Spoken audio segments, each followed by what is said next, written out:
Hi guys, and welcome back to my channel. It is Thursday, so we are talking Turner syndrome.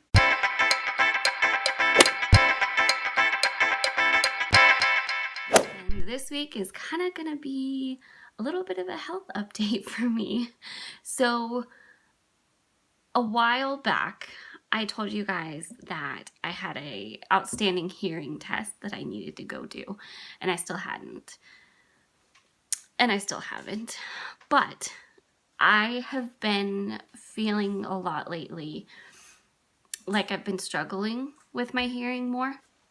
Not to where things sound muffled or I struggle to hear anything. It's more my low frequency hearing loss seems to be getting a little worse or I'm noticing me struggling because of it more. I'm not sure if I'm just noticing it more or if it's legitimately gotten worse. And so I feel like I need to get in for the hearing test soon. But I thought I would kind of share what's been going on with that. So hearing loss is a major part of Turner syndrome. It's a major part of something that can be affected. It's very, very common to have hearing issues. And I have hearing issues. I have low frequency hearing loss in my family medical history. And then Turner syndrome is a part of that also. It kind of adds to it. And I don't know how connected it is, but something just tells me all of the ear infections don't help. And I got a lot of ear infections when I was little. And I don't think that did any good for it. I also have always been in like choir with live orchestra and instruments, and those are loud, and we went on tours. And so I've always had hearing issues. It's just never been to a point that they've needed or felt like they needed to do anything. So I always used to fail the hearing tests in school when they would do the yearly ones. I would get a note sent home with me saying, she failed, she needs to go to the doctor. And my mom would read it every time and say, yeah, I know, I've taken her several times. And she would take me once again. And they would say the same thing.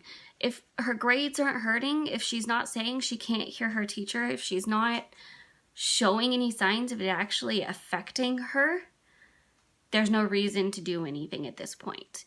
And at 27 years old now, I feel like it might be getting to the point that they do something. I don't know what. I don't know what options besides hearing aids are. I really don't want to have hearing aids at 27 years old. I really don't. But if I need it and if it would really make a difference and help me, I kind of have to just go with it and see what the options are. And so I think I'm going to be going in for the hearing test soon. I probably need to. And it's not changed, really. It's just I'm noticing I'm struggling with it more than I usually have in the past.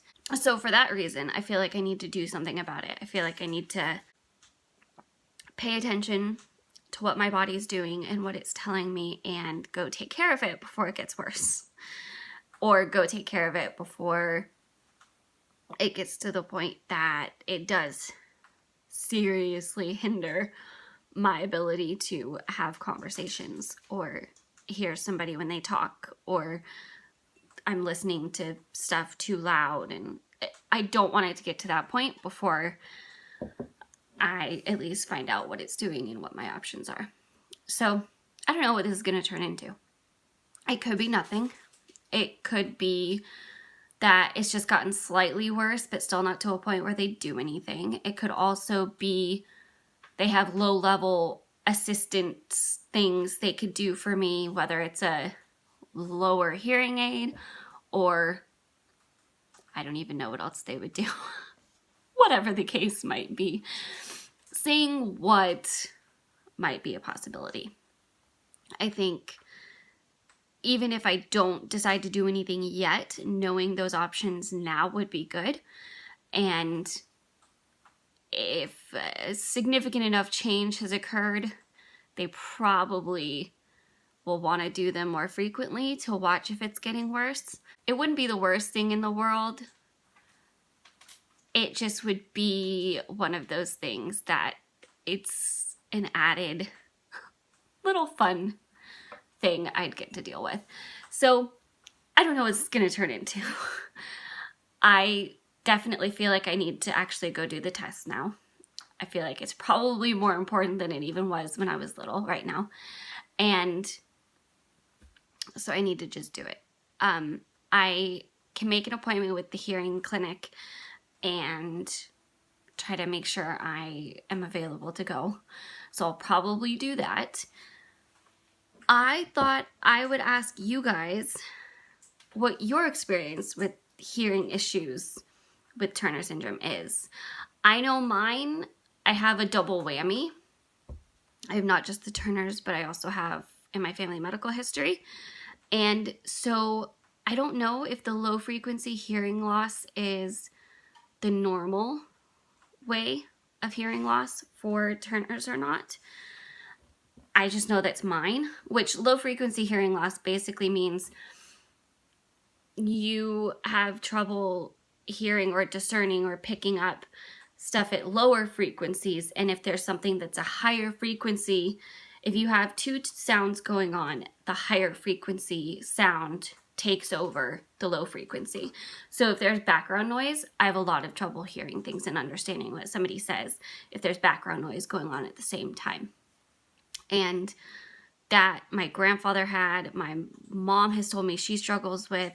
So I know it runs in my family, and I know that's part of where mine comes from. That's probably a pretty significant part of where mine comes from. But I also know I have that double whammy. So I can't exactly discount that Turner's plays into it also. So I would love to hear your stories. What is your experience with hearing loss? What is your experience with the options for help? And how often, if you do have more significant hearing issues, how often do you have hearing tests? How much are they watching it? What have they done for you? I would love to hear some experiences with that and see what you guys have found. And I will definitely share what ends up happening with mine.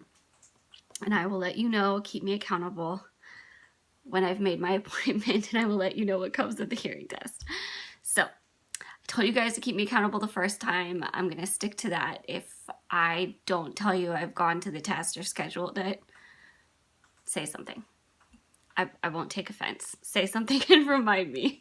So I will get it done because I need to go get it done. So I hope you guys enjoyed this little update.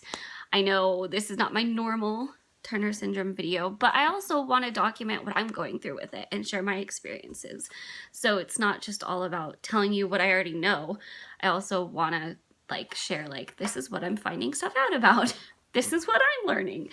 And this is actually probably one of the more active parts of Turner syndrome right now for me, which it normally isn't very active in my life. So that's what's going on with my hearing. And we will see what comes of it. I hope you enjoyed this. If you did, give it a thumbs up and share it with everybody. Make sure you're subscribed and have notifications on, and I will see you guys tomorrow. Bye!